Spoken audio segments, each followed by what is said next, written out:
I might as well do it last one.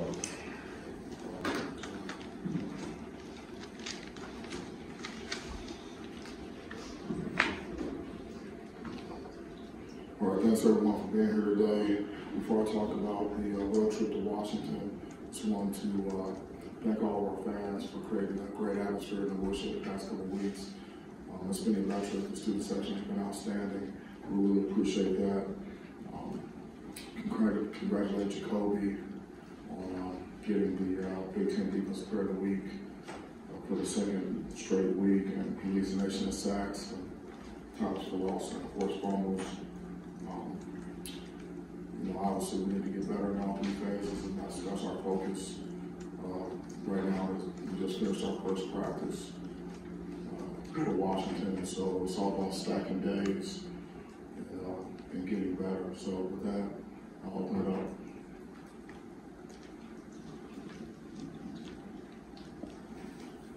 Hey Mel, Fred here. Just want to get real quick, do you expect Jay Reed to be available on Saturday? Yeah, he's sore, so he'll be ready when he's ready. And then as far as Michael Penix is concerned, you guys obviously faced him in 20, and then I know last year it was kind of questionable. How much does that prep you've already kind of built in previous years, does that pay off, right? Even though your personnel is different now in the secondary and overall? Yeah, I'm not sure if that's going to help us very much, other than we know he's a great player, and he's playing at a very high level right now. I'm wondering, with the Penix situation, I mean, how much do you go back and look at that tape with him working with Caleb DeBoer in Indiana, and I guess what have you seen that kind of translates in Washington's tape versus that Indiana tape? Yeah, I mean, he's just a really good player. Coach does a really good job with him, and obviously, he's playing at a really high level right now, and they're lighting it up. So, there are some things that we can gather, but that was a couple of years ago. So, we'll just what he's shown so far this year with Coach DeBoer has been pretty impressive. Now you've been home for a couple of weeks, first road game. Do you welcome this environment? Do you welcome this challenge, the camaraderie of the team going on the road? Yeah, well, it's it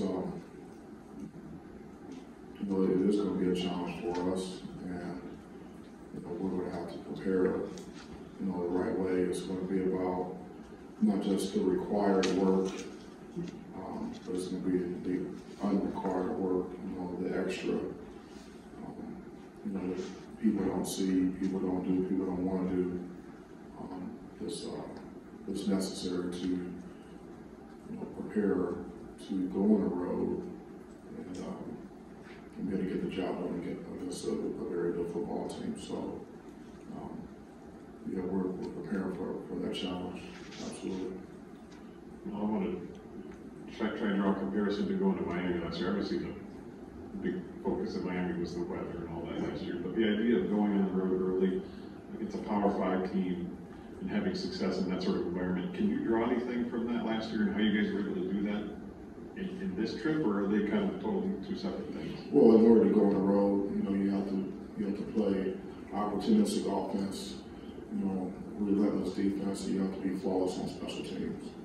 And so, being in the best conditions is going to be a part of it. We have to do a great job of preparing, and we have to do a great job of improving in all three phases, technique and fundamentals, so we can play smart, play fast, and play physical out there. I'm not sure how many parallels there are other than, you go on the road, you have to be ready to play, be prepared to play 4 quarters of football with extreme effort and physicality, and make sure the players know what to do. Now, 3-2 games, I think some things you really liked about your team and some things that you didn't like as much. Do you feel like you've learned stuff about your team that you didn't know before, and do you think they'll be ready for their first big road game? Yeah, we're going to prepare like crazy. I mean, that's my job and our job as a staff, to make sure that the players are prepared, for the games, whether it's home, on the road, or regardless of who we play. I mean, the preparation is key, and so I know their team will play hard. I know they understand that you have to improve. And we did that, throughout the week last week. We had an intentional focus, and we were very uncomfortable last week. We have to prepare, to a standard, so that we can play at a high level. But I mean, you learn a little bit about your guys every single day. There's always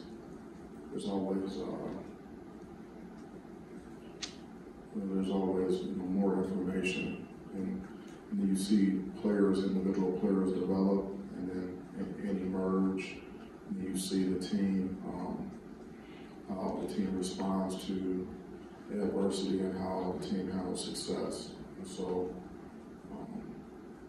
I'm encouraged by what I see so far, but right now we have one game. That's our focus, is one game. It's Washington. It's a very good football team. They've had top recruiting classes, top 25 recruiting classes the last 4 or 5 years.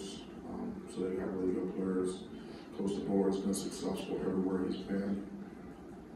He's an excellent football coach, and they have very good personnel, and that's a tough place to play. And so, we're gonna find out more about our team on Saturday. But right now, for us, it's about stacking days in our preparation. Today we stacked today. We got the job done today in our preparation and the meetings and practice. And then for the rest of the day, it's going to be about the unrequired work. And then we'll move on to tomorrow, and we need to stack that day, which is we're going to have the pads on. It's going to be a longer practice. It's going to be more physical. But the game plan will unfold more tomorrow. We have to raise our level of intensity in everything that we do, and our focus. And focus is a skill. And so we're really going to have our heads down and really focusing on the task at hand. This is preparation. What are the unrequired things you keep referencing? Well, I mean, it's just like in any other business or endeavor. You have things that are just things that are basically required, almost like the minimum. Anything, and then there's extra work. And if you want to be great, you have to do extra things to get better. And so that's players on their discretionary time, making choices and decisions that will put them in a position to, do extra, and that's coaches as well and staff, do more than what's prescribed or required. You had mentioned that Film study, things like that. There's treatment, things like that. Your body is your business, so what you can do extra to take care of yourself. We're asking our guys to go to bed an hour earlier this week in preparation for the trip from east to west. And then obviously for the hydration and things like that. I mean, like just basically showing up for when we have prescribed meetings, when we have practice and things like that. I mean, guys are going to do that. But really, because the margins are so slim, when you're competing at a high level, if you want to get ahead in anything that you're doing, you're going to have to do a little bit more. You're going to have to do extra if you want to be great. You can't be great at anything if you're not going push a little more, do a little extra work. Matt mentioned the Miami comparison, and I'm wondering from a standpoint of what that, if you do go on the road, you're able to, you put in the unrequired things, which seemed like you did last year, and sort of the confidence and swagger that came out of that game. Is there an opportunity with a game like this, if you do those things, to be able to show the fruits of it a little bit? Yeah, I don't necessarily. Here's the way I see it. Like I told the players this morning, we're building the story of this year's team right now. Last year's team is gone. We don't. That's a different team. This is a new team. This is a new season, and so we're focused on what we have to do on a day-to-day basis to prepare to play good football. And so and that's where our focus needs to be. And so if you get beyond that, in my opinion, I think it becomes a distraction.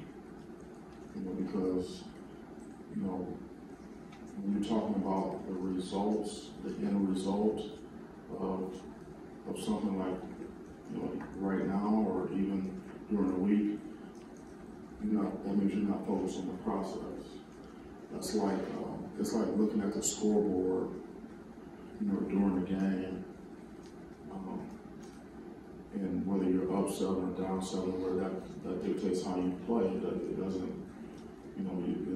You focus on the journey. You focus on the process, and then and you just add it up at the end to see where that takes you.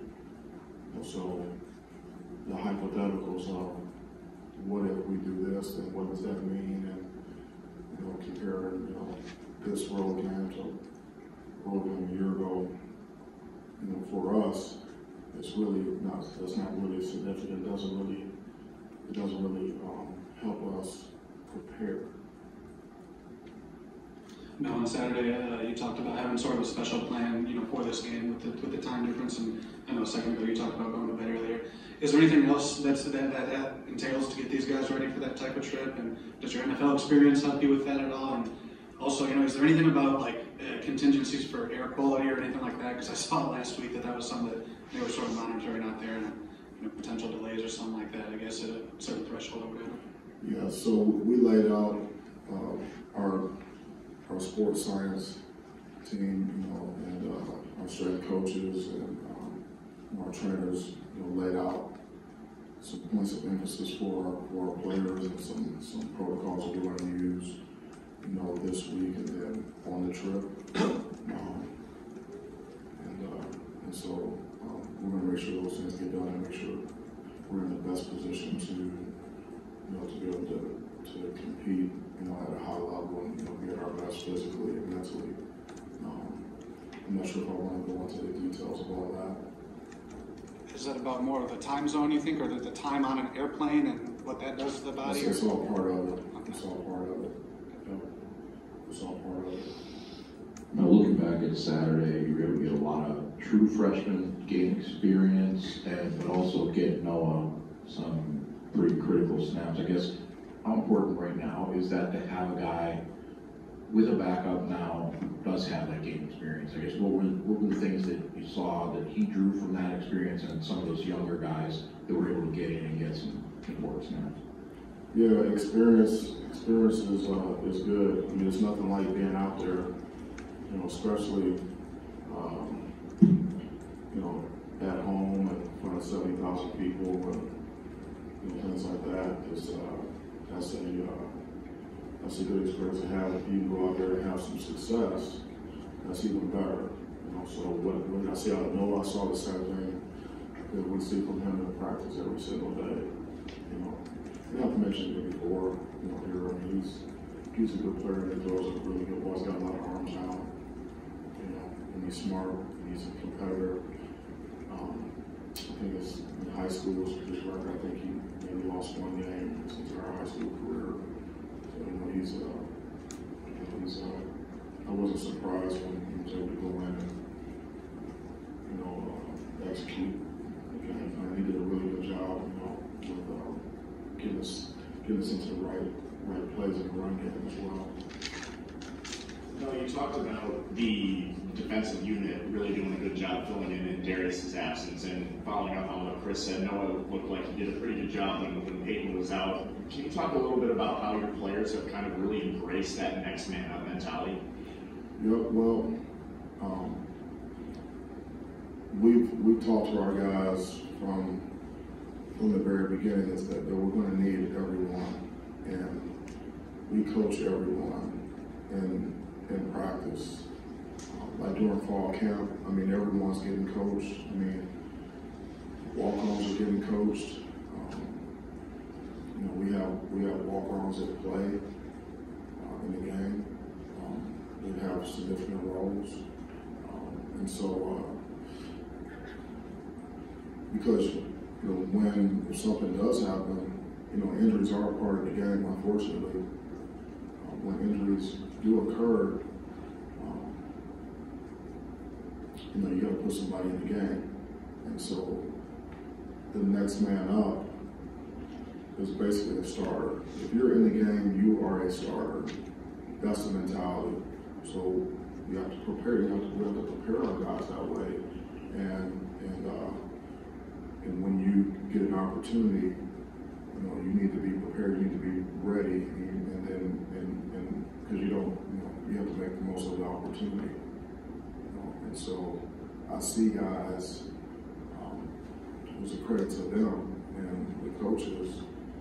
I see guys that are ready for them, prepared for the moment to go in and execute the game plan. Now, it's not perfect by any stretch of the imagination, but we're able to go in there and execute and build our depth, and that's critically important.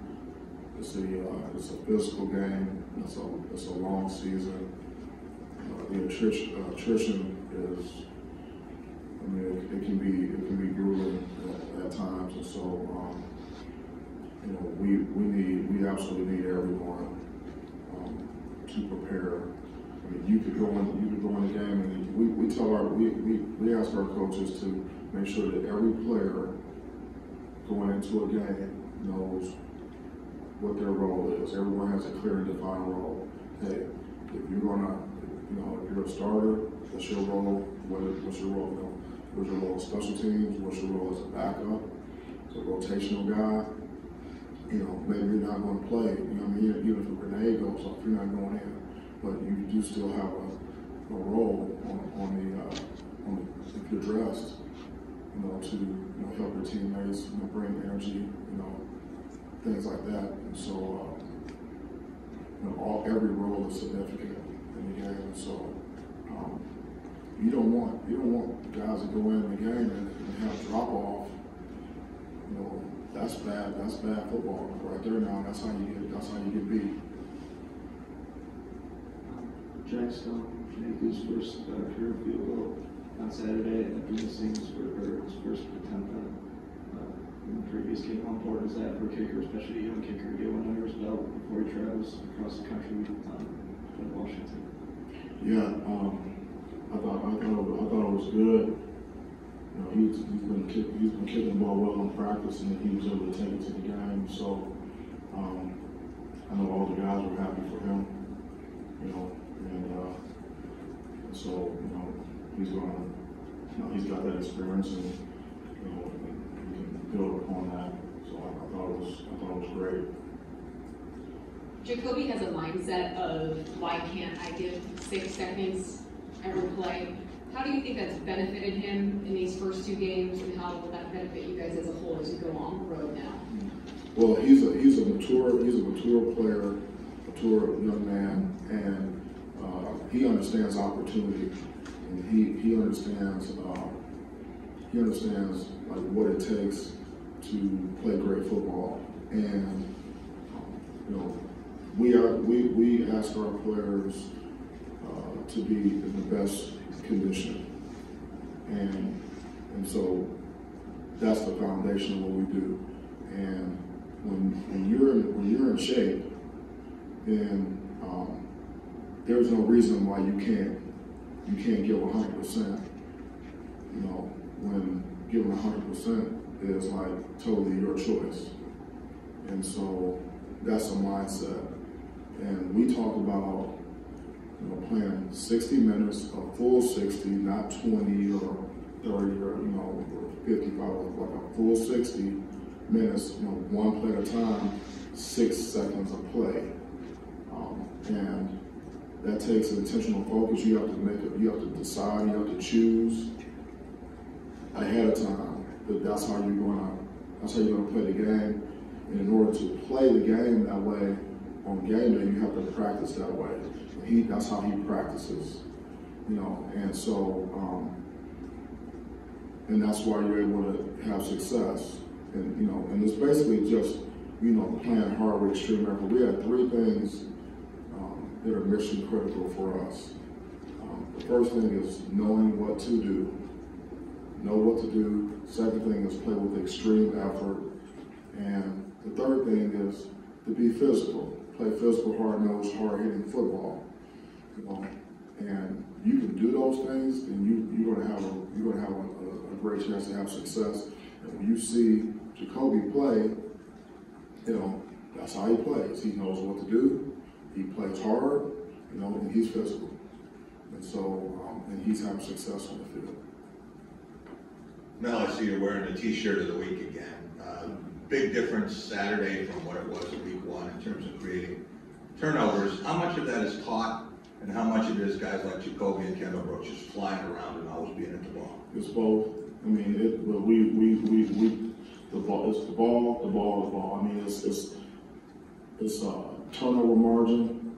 We put a graphic up today, and I'm not going to talk about the teams, the particular teams, but when you look at like win-loss, like in college football, I think it was like all but 3 teams that, you know, won the turnover margin, won the game.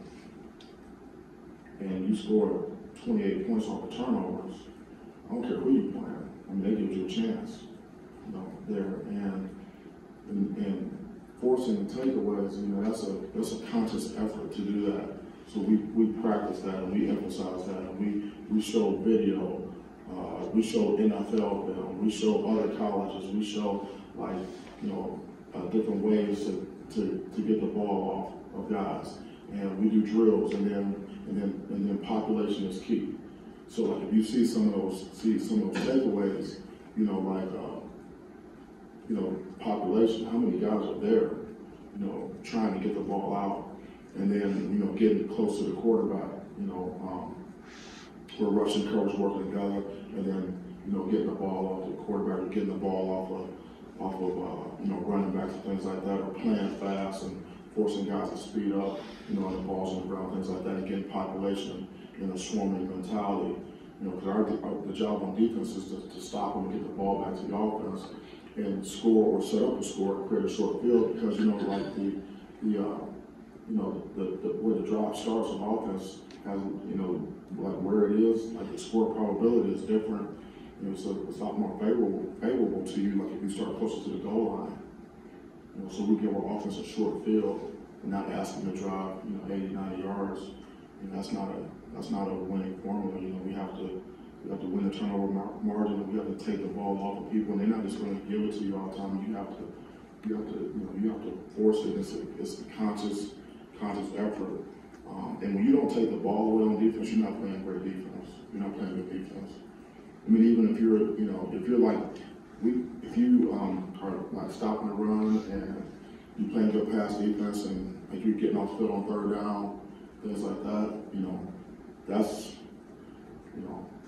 required. You know, I mean, that's kind of like, you know, that's solid, but you're not going to do anything significant. You know, as a football team, you need to take the ball away and you know, set up scores and score on defense and things like that. That's if you just look at the turnover margin in college football right now in the NFL, it's like a huge factor.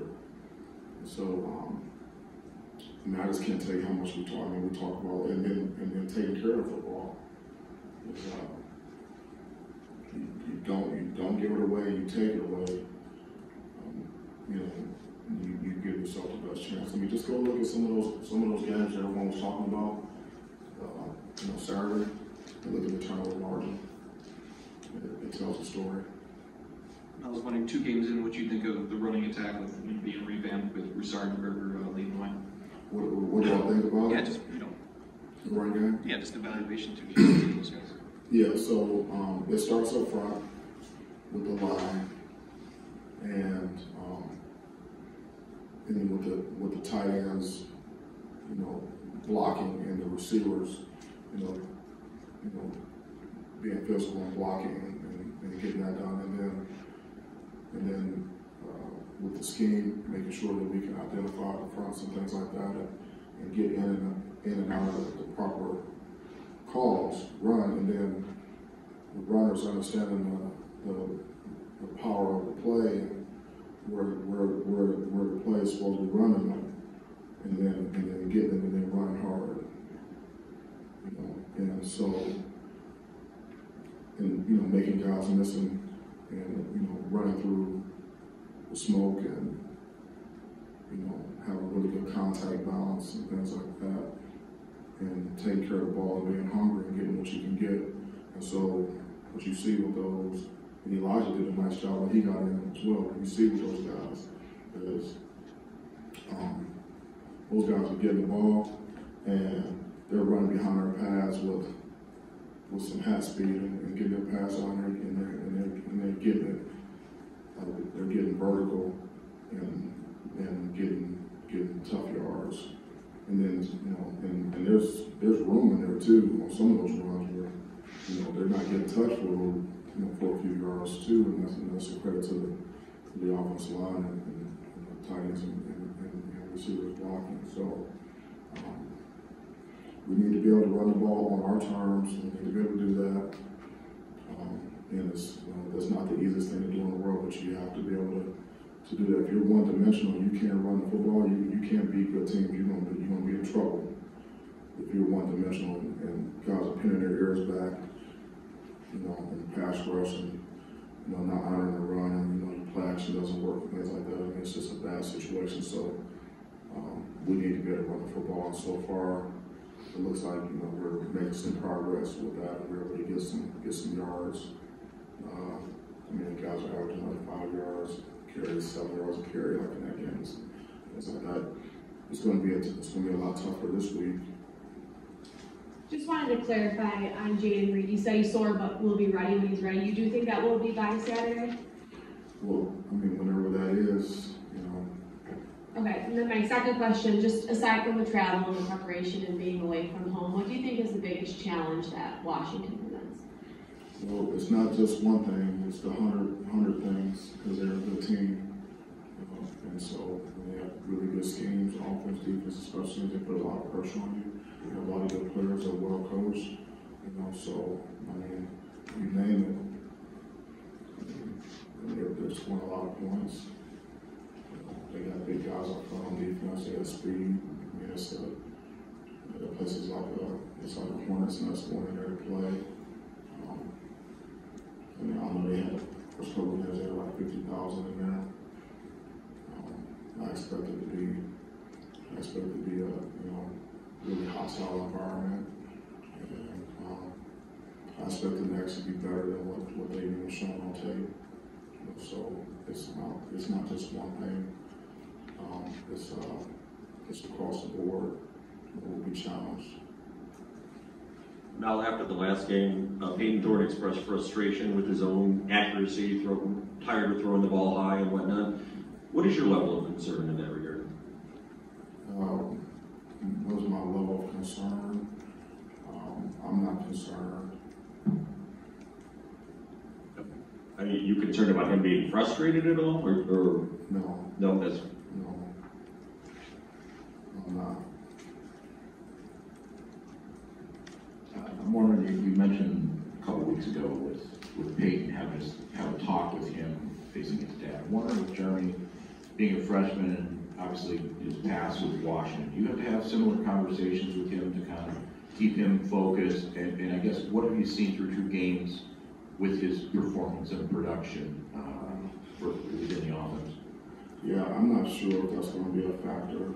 You know, with him, he's done a nice job so far. And that's why he's in the game, is because, you know, he's done a really good job, like in practice. So we have confidence that he can go in the game and make plays. You know, but his relationship with Washington and things like that, you know, I don't think that's going to be a factor. Really, you know, a lot of our guys we have on our team have been recruited a lot of places. You know. Does that minimize something with the coaching change out there in a way? Excuse me? Is that minimized by the coaching change out there? It's not necessarily going against the same staff. Yeah. So again, when we're talking about preparing for a game, you know, where does our focus need to be? Like 2 days, you know, tomorrow, the next day, how do we stack days? You know, that all that stuff doesn't matter to have anything to do with it. Now, after the Western game, Jacoby was talking to us about, you know, sort of having a chess player's mindset, setting up your next move and having counters and whatnot. It seemed like he did show up quite a few different things in this game from week 1. Just what did you think about that? Maybe the diversity of moves and skills that he's showing from 1 to 2, and I'm kind of curious, have you coached a guy like that, like in your career? Does he remind you of anybody, like having that versatility up and down, of the pass rush? Is he like anybody else you coach? Well, I mean, he is versatile. So I think what we're seeing is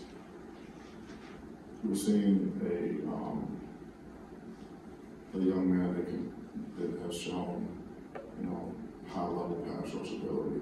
He's, you know, demonstrated that, and which is good because it's hard to find good pass rushers. And so when you see that, you know, you look at it and say, okay, well, I think this guy that looks good. And then, you know, and people are asking me, and I'm telling them that it's real. You know, it's real. He can do that. You know, so Coach Coleman, you know, BT, Coach Jordan, they do a really nice job with those guys with pass rush and coordinated pass rush and work on it quite a bit, bless you. So yeah, he's got some versatility with that. It's all about what we do next. It really is. I mean, last season we started the season having press conferences on Tuesday. You know, we practice in the morning, and so and I was just having a hard time with that because I would come here on Tuesday. We would have already had 2 practices on the next opponent. I was still fielding questions about the last game, you know. So that's why we're doing it today. We've already had our first practice on Washington, and so you know, I get it that, you know, that that's part of it, is to talk about the last game and things like that, you know. So what we saw at Jacoby is legit, you know, deal, rush and stuff like that. But right now it's completely about what we do next. Nothing matters about any of that for us. You know, whether it's him or me or anyone else, it's all about stacking today. We've got 107 or whatever. We got a lot of work to do today. A lot of work. I mean, it's not even, you know, the day hasn't been stacked yet. So, but if you have any more questions about Akron, I'll be happy to answer them. Real quick, does Jacoby remind you of anybody you've coached?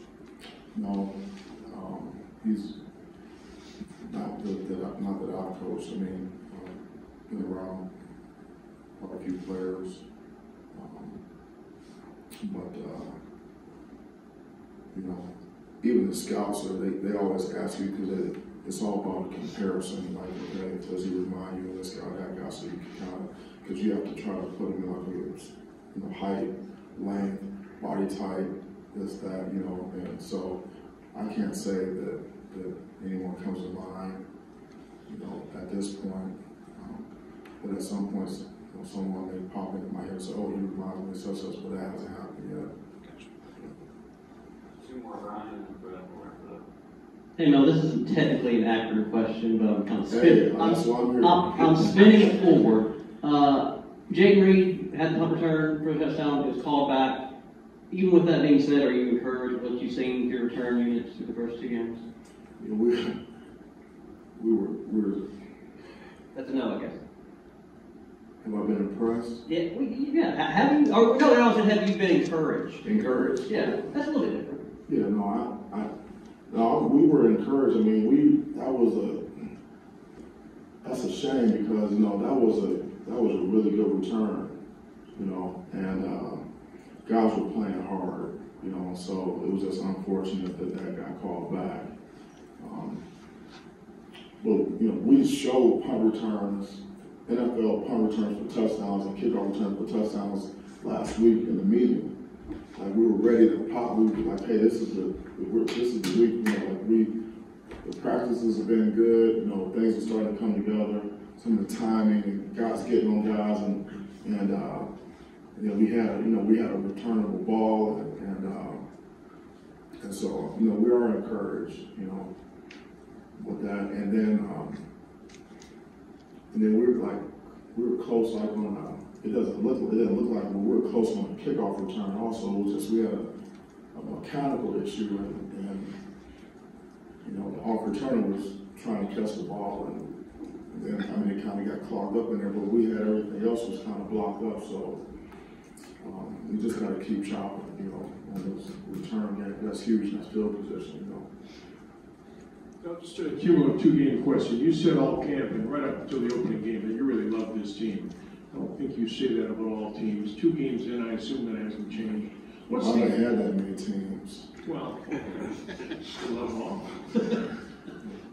I guess the question is, what's the ingredient you really like about this team? I like that we can have real conversations all the time. You know, it's just a truth program.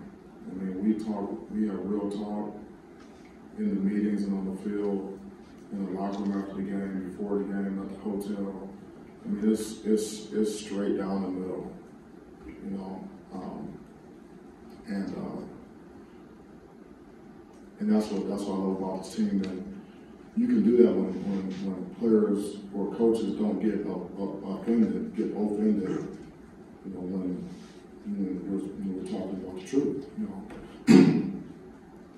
And it goes both ways. I mean, Chuck Bradley, I mean, he's on my butt, like, right before the half, telling me I need to stay neutral, you know, because he told me I tell guys, I say that we don't need all these gyrations like we talk about in practice and in games, and he texted me, he said they were exaggerations or whatever, so I knew what he meant, you know, because I was animated before the half. He's on me about being